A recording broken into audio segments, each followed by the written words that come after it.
तो क्या कभी आपने सोचा है कि हम लोग धरती की गर्मी से भी बिजली बना सकते हैं? जी हाँ, हम लोग धरती की गर्मी से बिजली बना सकते हैं। बिजली बना ही नहीं सकते, उस बिजली को अपने घर में यूज भी कर सकते हैं और उसका जनरेशन भी कर सकते हैं। तो यही एक टॉपिक है जिसका नाम है जियोथर्मल एनर्जी। इस वीडियो में हम लोग जानने वाले हैं जियोथर्मल एनर्जी क्या होता है और धरती के गर्मी से कैसे बिजली बनाए। तो फटाफट से वीडियो को लाइक कर दीजिए, चैनल को सब्सक्राइब कर दीजिए। तो चलिए शुरू करते हैं।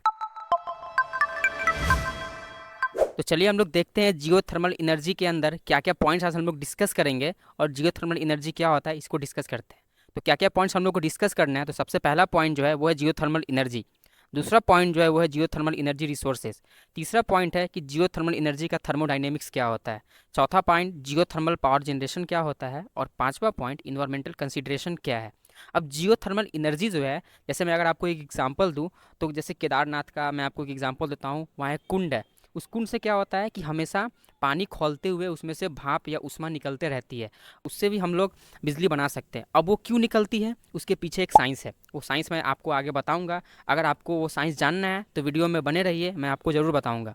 तो आइए हम लोग पहले देख लेते हैं जियोथर्मल एनर्जी क्या होता है। तो जियोथर्मल एनर्जी जो है वो एक रिन्यूएबल सोर्स ऑफ एनर्जी है, फ्री ऑफ कॉस्ट है। जो जैसे भी थर्मल पावर प्लांट है कोल पे चलता है, तो थर्मल पावर प्लांट कोल पे चलता है, उसको क्या चाहिए, उसको चाहिए फ्यूल। लेकिन जियोथर्मल एनर्जी जो है वो रिन्यूएबल रिसोर्स है, वो पहले से ही हमारे धरती के अंदर मौजूद है और वो फ्री ऑफ कॉस्ट है। बस उसके हीट को हमें निकालना है और उससे हमें बिजली बनाना है। बस क्या करना है, धरती के सरफेस से उसको कैसे भी करके निकाल लेना है। अब जो जियोथर्मल एनर्जी है उसमें बहुत तरह का कंसिडरेशंस आता है, जिसमें आपको उसका थर्मोडायनेमिक देखना है, उसका पावर जनरेशन करना है, उसका क्या क्या इन्वायरमेंट कंसिडरेशंस है। तो ये सब हम लोग को देखते हुए जियोथर्मल एनर्जी को यूज़ करना है। अभी तक जैसे बताइए, अभी तक हम लोगों ने क्या देखा, हम लोगों ने आकाश को तो नाप लिया है, लेकिन क्या हम लोगों ने कभी अपनी धरती को देखा है? कि हम लोग कभी धरती के जड़ में गए हैं? नहीं गए हैं। इसी का रीज़न है हम लोग साइंस में इतना आगे तरक्की कर गए हैं, पर क्या हमने कभी अपने धरती के अंदर इनर में जाके देखा है कि क्या है? अगर जाके देखा होता तो आज हम लोग थर्मल से बिजली नहीं बना रहे होते और इतना खर्चा नहीं कर रहे होते। हम लोग के पास रिन्यूएबल रिसोर्स बहुत पहले से मौजूद है, लेकिन नहीं, हम लोग को तो जो चीज़ मिलने वाला है वो नहीं करेंगे, जो चीज़ आसानी से मिलेगा वो करेंगे। थोड़ा सा मेहनत करते तो आज हम लोग फ्री बिजली पाते हैं, और वो कैसे पाएंगे? जियो थर्मल एनर्जी से हम लोग फ्री बिजली पाएंगे। तो आगे हम लोग देखते हैं जियो थर्मल एनर्जी में और क्या क्या है।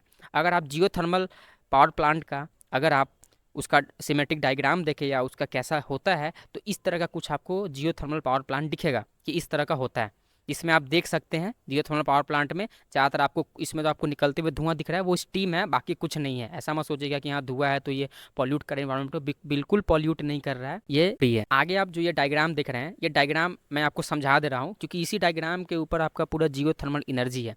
अब आप देख रहे हैं, इस डायग्राम से पहले मैं आपको एक छोटा सा चीज़ समझा जाता हूँ, फिर आपको ये डायग्राम बहुत अच्छे से समझ में आएगा। तो थोड़ा इसके पीछे का एक साइंस हम लोग देख लेते हैं। अब ये देख के बहुत लोगों को अपने बचपन के दिनों याद आ गए होंगे। बचपन के दिनों में हम लोग पढ़ते थे ना, अर्थ का क्रस्ट, मेंटल, मैग्मा, कोर, ये सब जो पढ़े हुए हैं हम लोग 5, 6, 7, 8, 9, 10 वगैरह में पढ़े हुए हैं। तो अब हम लोग देखते हैं, ज्योग्राफी में पढ़े हुए हैं, तो अब हम लोग इसी का यूज़ करके पता करने वाले हैं। अब सबसे अंदर में क्या होता है, आपको पता है कि कोर होता है। अब कोर के ऊपर वाला जो लेयर होता है वो होता है आपका आउटर कोर, और ये इनर कोर है। उसके ऊपर जो होता है वो मेंटल होता है, और सबसे ऊपर क्रस्ट होता है, जिसके जस्ट ऊपर हम लोग रहते हैं या उसी पे रहते हैं। अब मैं बताता हूँ इसमें क्या होता है। तो अगर आप लोग साइंस के स्टूडेंट हैं तो आपको पता होगा। अच्छा, आपके घर में ऊपर में वेंटिलेटर क्यों दिया जाता है? सिंपल सा रीज़न है, इसके पीछे का एक साइंस है कि जो गर्म हवा होती है वो ऊपर की तरफ उठती है और वो वेंटिलेटर से होते हुए निकल जाती है। तो सेम इसमें जो धरती का जो इनर है, बहुत सारा गर्मी है। अब वो जो गर्मी है वो क्या होगा ऊपर के, अब जो आपको पता है कि गर्म हवा क्या होता है, ऊपर की तरफ आने का कोशिश करता है, तो गर्म हवा हल्का सा ऊपर की तरफ आएगा, मतलब वो आपका आउटर कोर में आएगा, फिर मेंटल में जाएगा। ऐसे क्या है कि अब जो मैंने केदारनाथ का आपको एग्जांपल दिया कि वहाँ पानी हमेशा खौलते रहता है, तो उस इलाका में जो है वो ऊपर तक आ गया है, इसलिए वहाँ पे हम लोग कैसे दिखता है, तो सब लोग बोलता है चमत्कार है। कोई चमत्कार नहीं है। अब मैं किसी के धार्मिक भावनाओं को वो ख़राब करना नहीं चाहता हूँ, लेकिन इसके पीछे का साइंस आप समझिए। यही साइंस है कि आपका इनर जो आउट हम लोग का धरती का जो इनर कोर है, उसके कोर में बहुत गर्मी है, और वो क्या करता है, आपका ऊपर बढ़ने का कोशिश करता है। अब जैसे ही ऊपर आएगा अलग अलग कोर में, तो क्या होगा, हम लोग धरती के हल्का सा नीचे जाएंगे। हल्का सा मतलब कि एकदम नीचे भी नहीं कि बोरवेल कर लिए तो वहाँ तक निकल जाएगा। उतना नीचे गए तो मैं पता चल गया कि अच्छा यहाँ तक मेरा जो स्टीम है वो बन के आ रहा है। अब स्टीम किस फॉर्म में बन के आएगा, तो मैं आपको एक एग्जाम्पल दिखाता हूँ। अब ये बहुत कम जगह पे होता है, ऐसा नहीं है कि आप जहाँ रहते हैं वहाँ पे भी ऐसा हो, नहीं, हर जगह पे आपको नहीं मिलेगा। जहाँ पे इसका ज़्यादा इम्पैक्ट होता है वहाँ पे देखने को मिलता है। अब आपको एक फिगर समझ में आ गया कि क्या होता है, क्यों होता है, ये क्यों येलो कलर से ये वाला बना रहता है, क्योंकि यहाँ पे बहुत ज़्यादा हीट होता है।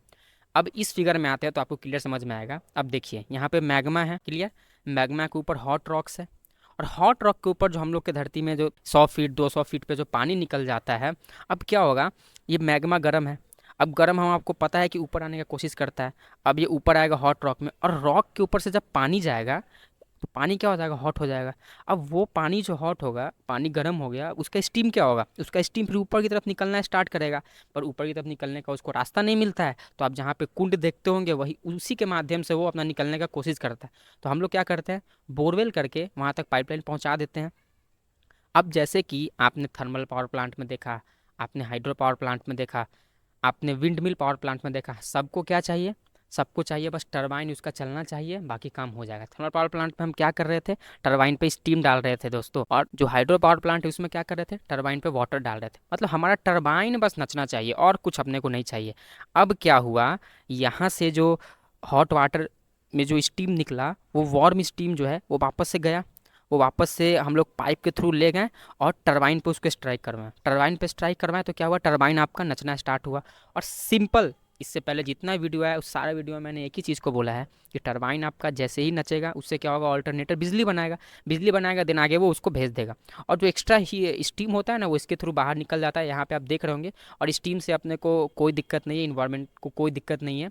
उसके बाद जो बच जाता है, जो पानी फिर जो बच जाता है उसमें, उसको वापस हम लोग उसी में डाल देते हैं, क्योंकि पानी वेस्ट करके क्या फ़ायदा। तो ये कूलिंग टावर आप देख रहे होंगे, जो ऊपर वाले वीडियो में आपने जो ये देखा, ये कूलिंग टावर है, ज़्यादा कुछ नहीं है, ये कूलिंग टावर है। और सेम आप लोग थर्मल पावर प्लांट में भी बड़ा बड़ा मोटा मोटा कूलिंग टावर जो देखते हैं, इससे वाइट वाइट हमेशा निकलते रहता है, वो स्टीम रहता है, वो कोई ऐस नहीं रहता है। ऐस के लिए मेन प्लांट होता है, वो भी ऐस फिल्टर होकर निकलता है। तो आप लोग समझ गए होंगे कि जियो थर्मल पावर प्लांट क्या होता है। बेसिकली जियो थर्मल पावर प्लांट का यही सीमेटिक डायग्राम है, और ये डायग्राम आप बना लेना एग्जाम में, आपका काम हो जाएगा। बहुत सिंपल है, सबसे सिंपल मेरे हिसाब से तो जियो थर्मल पावर प्लांट ही है। आइए अब हम देखते हैं जियो थर्मल एनर्जी रिसोर्सेज क्या है। अब जियो थर्मल एनर्जी रिसोर्सेज जो है वो हर रीजन में आपको नहीं मिलेगा, यानी कि वो आप या तो वोल्केनिक एरियाज में मिलेगा, या उसका कुछ हॉटस्पॉट होता है कि हाँ आपको इसी इलाके में प्रॉपर मिलेगा। जैसे हर जगह कोल नहीं निकल सकता है, हर जगह पानी नहीं निकल सकता है, वैसे ही ये हर जगह नहीं निकल सकता है। तो क्या है, लो टेम्परेचर रिसोर्स जहाँ पे 150 डिग्री से कम टेम्परेचर है, suitable for direct use application such as space heating, green house heating and aquaculture. जहाँ पे निकलता है, जहाँ पे लो टेम्परेचर में वो निकलता है, वहाँ पे हम लोग बिजली तो नहीं बना सकते हैं, लेकिन हाँ green house gas heating, aquaculture और स्पेस हीटिंग कर सकते हैं। मीडियम टेम्परेचर रिसोर्स का बात करें तो 150 से 200 डिग्री सेंटीग्रेड तक होता है, जिसमें हम लोग directly binary cycle power plant के लिए यूज़ कर सकते हैं। बाइनरी साइकिल पावर प्लांट पे अगर आपको वीडियो चाहिए तो आप कमेंट कीजिएगा, मैं उसके हिसाब से आपको बाइनरी साइकिल पावर प्लांट पढ़ा दूंगा क्या होता है, क्योंकि मैं उसके ऊपर पढ़ाने आऊँगा तो वीडियो बहुत लंबा हो जाएगा। हाई टेम्परेचर रिसोर्स का बात करें तो 200 डिग्री से ज़्यादा जहाँ पे होता है, वहाँ पे हम लोग कन्वेंशनल स्टीम पावर प्लांट बनाते हैं, क्योंकि जब तक पानी को आप 100 डिग्री पे तो पानी खौलने लगता है, जब तक उसको 150-200 के बीच में अगर टेम्परेचर नहीं मिलेगा तो स्टीम नहीं बनेगा, और बहुत अच्छा प्रेशर का स्टीम चाहिए, तो कम से कम 200 डिग्री रहेगा तभी वो स्टीम आपका बनेगा। तो ये था आपका जनरल एनर्जी रिसोर्सेज। जो टॉपिक मैं आपको पढ़ा रहा हूँ ना, ये आपके सिलेबस में होगा, मैं सिलेबस से चुन चुन के टॉपिक पढ़ा रहा हूँ, तो कोई दिक्कत नहीं होने वाला है। आगे आते हैं thermodynamics of Jio thermal energy. Jio thermal energy का थर्मोडायनेमिक्स क्या है। The thermodynamics of Jio thermal energy involves converting thermal energy from the earth interior into mechanical energy. धरती के अंदर जो थर्मल एनर्जी है उसको क्या करता है, मैकेनिकल एनर्जी में कन्वर्ट कर रहा है, जो आपका टरबाइन पे स्ट्राइक कर रहा है, और देन वो जो मैकेनिकल एनर्जी है वो आपको वापस क्या कर रहा है, इलेक्ट्रिसिटी जनरेट करके दे रहा है, इलेक्ट्रिसिटी में उसको चेंज कर दे रहा है। पहला आता है हीट ट्रांसफर। बहुत मैकेनिकल वाले बच्चे लोग बोल रहे होंगे कि हीट ट्रांसफर तो हम लोग का एक सब्जेक्ट का नाम है, थर्मोडायनेमिक तो सब्जेक्ट का नाम है। जी हाँ, आपका सब्जेक्ट का नाम है, मुझे पता है, लेकिन इसमें एक टर्म है तो मैं आपको पढ़ा दे रहा हूँ। जियो थर्मल फ्लूइड जो है वो क्या करता है, हीट को ट्रांसफर करता है अर्थ के इंटीरियर सरफेस से लेके, और कंडक्शन कराता है, कन्वेक्शन कराता है, समटाइम रेडिएशन भी उससे होता है। तो ये चीज़ आपको ध्यान रखना है। थर्मोडायनेमिक साइकिल क्या होता है। अच्छा, अगर आपने इसके पहले पावर प्लांट पढ़ा होगा, थर्मल पावर प्लांट, तो उसमें आपने रैंकिन साइकिल जाना होगा। जो थर्मल पावर प्लांट है वो रैंकिन साइकिल पे बेस्ड होता है। तो जो मोस्ट कॉमन साइकिल है जियो थर्मल पावर जनरेशन का, वो रैंकिन साइकिल पे ही चलता है, बाइनरी साइकिल पे चलता है, और फ्लैश सिस्टम साइकिल पे चलता है। तो एग्ज़ाम में आपका इससे एमसीक्यू क्वेश्चन आएगा, या कुछ एमसीक्यू क्वेश्चन जनरली पूछा जाता है इससे। तो इस पे आप ये चीज़ आप दिमाग में रखना कि रैंकिन साइकिल, बाइनरी साइकिल और फ्लैश सिस्टम साइकिल पे चलता है। इसमें से कोई भी एक ऑप्शन आपको दे देगा, तो कंफ्यूज मत होना कि अच्छा रैंकिन साइकिल है तो वो तो सिर्फ थर्मल पावर प्लांट में होता है। नहीं, वो आपका इसमें भी होता है, जियो थर्मल पावर प्लांट में भी होता है। अब रैंकिन साइकिल क्या है? Utilise high temperature geothermal fluid to produce steam directly for driving turbine. बस यही सिंपल सा चीज़ है। अब बाइंडिज साइकिल क्या होता है? Uses a secondary fluid with lower boiling point than water to generate vapour which drives the turbine. सब का यही काम है, वो अपना फ्लूइड बना रहा है, ये वेपर बना रहा है, बस यही चीज़ है। फ्लैश सिस्टम टर्बाइन में क्या है कि जियोथर्मल फ्लूइड आर डिप्रेसाइज्ड और flash to produce steam which then drives a turbine. बस ये डिप्रेसाइज्ड कर दे रहा है उसको, उसके बाद वो आपका टर्बाइन को घुमा रहा है। मतलब सबका एक ही एम है कि टर्बाइन को कैसे भी घुमाओ, बिजली जनरेट करो। कोई अपना फ्लूइड दे के कर रहा है, कोई कोई आपका वेपर दे के कर रहा है, कोई डिप्रेसाइज्ड होके कर रहा है। तो ये था आपका थर्मोडायनेमिक्स ऑफ जियोथर्मल एनर्जी। इसको आप चाहे तो और लंबे तरीके से लिख सकते हैं। वैसे अगर आपको जो मैं पढ़ा रहा हूँ इसका अगर आपको नोट्स चाहिए तो मैं आपको इसको मैं पीडीएफ फॉर्म में बना के मैं इसको अपलोड कर दूंगा। आप जाके डायरेक्ट डिस्क्रिप्शन से इसको एक्सेस कर सकते हैं। और मैंने जितने भी वीडियो बनाए हैं सारे का लिंक आपको मिल जाएगा। और आपको स्पेशली पूरे इंजीनियरिंग का नोट्स चाहिए तो मेरे पास वो भी है, वो आप कमेंट करेंगे तो मैं उसका लिंक आपको स्पेशली कमेंट में पिन कर दूंगा। अब जियोथर्मल पावर जनरेशन क्या है? जैसे इससे पहले हमने देखा थर्मोडायनेमिक्स क्या है, तो अब आते हैं जियोथर्मल पावर जनरेशन। इसमें 3 तरह का होता है। अब जियोथर्मल पावर जनरेशन के लिए आपको 3 चीज़ें याद रखनी होगी कि आपको एक तो ड्राई स्टीम प्लांट बनाना होगा, दूसरा फ्लैश स्टीम प्लांट बनाना होगा और तीसरा बाइनरी स्टीम प्लांट बनाना होगा।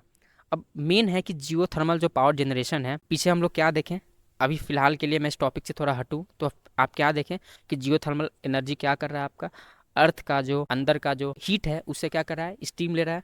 उसको स्टीम को क्या कर रहा है, जनरली स्ट्राइक करवा रहा है टरबाइन पे, टरबाइन बिजली जनरेट कर रहा है और फिर वो आपका वापस से बिजली जनरेट होने के बाद आप वापस से कुछ स्टीम जो आपका वेपर साइकिल है उसके साथ निकल जा रहा है और कुछ को हम लोग अंदर वापस से डाल दे रहे हैं जो लिक्विड फॉर्म में बन जा रहा है। अब ड्राई स्टीम प्लांट क्या है, जिसमें आप डायरेक्टली जियोथर्मल रिजर्वायर्स को टरबाइन पे ड्राइव करवा सकते हैं। पहला जो आपको ये सब आपको देखने को मिलेगा फिलहाल कैलिफोर्निया में, हमारे इंडिया में तो ऐसा अभी कोई सिस्टम नहीं आया है, तो आपको कैलिफोर्निया में इस तरह का प्लांट देखने को मिल जाएगा। अच्छा एक चीज़ याद रखिएगा, जब मैंने एग्ज़ाम दिया था तो मेरे में आया था कि जो जियोथर्मल पावर प्लांट है उसका 3-4 तरह का साइकिल प्लांट बताने के लिए। तो ये चीज़ आप याद रखिएगा, आपके एग्ज़ाम में क्वेश्चन पूछा जा सकता है, तो टॉपिक मत छोड़िएगा। मैं जो भी टॉपिक पढ़ा रहा हूँ बहुत इंपॉर्टेंट है। दूसरा आता है फ्लैश स्टीम प्लांट। अब फ्लैश स्टीम प्लांट क्या करता है कि जो जियोथर्मल का फ्लूइड है, जो आप जियोथर्मल का जो फ्लूइड हमने बनाया क्या, जो बन के आया नीचे से, वो क्या कर रहा है, उसको डायरेक्ट स्टीम पे, जियोथर्मल फ्लूइड का जो डायरेक्ट स्टीम है वो डायरेक्ट टरबाइन पे स्ट्राइक कर रहा है। जो जनरली अधिकतर यही यूज़ किया जाता है, फ्लैश स्टीम प्लांट्स को ही जनरली यूज़ किया जाता है जो हाई टेम्परेचर रिसोर्स से बना हुआ है। अब बाइनरी साइकिल प्लांट्स क्या होता है, इसमें हम लोग फ्लूइड के माध्यम से टरबाइन को स्ट्राइक करवाते हैं, जिसमें आपका लोअर टेम्परेचर रिसोर्सेज होता है, जैसे कि ऑर्मेट टेक्नोलॉजी प्लांट जो होता है ये होता है। आगे हम लोग आते हैं इन्वायरमेंटल कंसिडरेशंस क्या है। अब कोई भी थर्मल पावर प्लांट या किसी भी तरह का प्लांट, किसी भी तरह का पावर प्लांट अगर आप बैठा रहे, चाहे वो सोलर ही क्यों ना हो, वो विंड मिल ही क्यों ना हो, इन्वायरमेंटल कंसिडरेशंस कुछ ना कुछ तो होता है। जैसे विंड मिल में हमने देखा था कि उसका एक प्रॉपर हाइट होना चाहिए, उसमें जो पक्षी जिस एरिया में ज़्यादा है उस एरिया में हमको उसको लगाना नहीं है। सेम वैसे सोलर के लिए था, हाइड्रो के लिए था, थर्मल के लिए था, मतलब हर चीज़ के लिए कुछ ना कुछ इन्वायरमेंटल कंसिडरेशंस होता है। तो हम लोग को उसको ध्यान में रख के ही, अब किसी जगह पे क्यों ना ज़्यादा अर्थ का हीट हमको मिले, पर अगर वहाँ के लिए वो चीज़ सूटेबल नहीं है उस इलाकों के लिए, तो वो हम नहीं कर सकते हैं। तो पहला आता है green house gas emission, generally low compare to fossil fuels. However geothermal emit gases like, जो जियोथर्मल है वो गैसेस इमिट करता है कुछ, जैसे CO2 और H2S, लेकिन वो उतना हानिकारक नहीं है, इससे कोई दिक्कत उतना होने वाला है नहीं। फिर भी आपका थर्मल पावर प्लांट के कंसिडरेशन में अगर वो 100 है तो आप इसको 10 भी नहीं बोलोगे। लैंड यूज़, अब जियोथर्मल प्लांट जो है वो बहुत कम लैंड रिक्वायर करता है आपको, थर्मल पावर प्लांट का तो वो 20% ही लैंड रिक्वायर करता होगा। अब आप बार बार बोल रहे हो कि आप थर्मल पावर प्लांट का नाम क्यों ले रहे हो, क्योंकि हम लोग इंडिया में जो 90% पावर प्लांट्स है वो थर्मल पावर प्लांट ही है, तो हम लोग को उसी को रिप्लेस करना है, इसलिए उसी का एग्जाम्पल हम लोग बार बार लेते हैं। अब जियो थर्मल प्लांट जो है उसको कम लैंड चाहिए, अलग अलग रिन्यूएबल एनर्जी जैसे सोलर विंड, ये सब के लिए, तो उसके लिए भी कोई इशू नहीं है। वाटर यूजेस का बात करें, सिग्निफिकेंट वाटर हम लोग को चाहिए, इसमें कूली और इंजेक्शन बार बार होते रहे। और जो इंड्यूस सेस्मिसिटी है, इसमें आपको क्या करना है, जो इंजेक्शन और डिस्ट्रैक्शन है फ्लूइड का, वो ट्रिगर करे माइनर अर्थक्वेक्स को। तो ये चीज़ आपको ध्यान रखना है कि जो इंड्यूस सेस्मिसिटी है ये एक इंपॉर्टेंट पॉइंट है। ऑब्जेक्टिव टाइप में आया था क्वेश्चन, जहाँ तक मुझे याद है, कि जो सेस्मिसिटी होता है उससे क्या होता है, तो आपको उसमें एक ऑप्शन था कुछ अर्थक्वेक से रिलेटेड, मुझे एक याद नहीं है, तो आप ये देख लेना। रिसोर्स डिप्लेशन क्या है, sustainable management practices are necessary to prevent depletion of geothermal reservoirs. तो जो रिसोर्स डिप्लेशन है उसके वजह से आपका जो सस्टेनेबल मैनेजमेंट है वो नेसेसरी उस चीज़ को कर पाए, प्रिवेंट कर पाए जियोथर्मल रिजर्वायर्स को। तो ये कुछ इन्वायरमेंटल कंसिडरेशंस है। अगर आपको वीडियो अच्छा लगा हो तो वीडियो को लाइक कीजिएगा, चैनल पे पहली बार आए हैं तो सब्सक्राइब कीजिएगा, और अगर आपको और भी कोई वीडियो चाहिए रिन्यूएबल एनर्जी से रिलेटेड तो प्लीज़ कमेंट कीजिएगा। तब तक के लिए टाटा बाय बाय।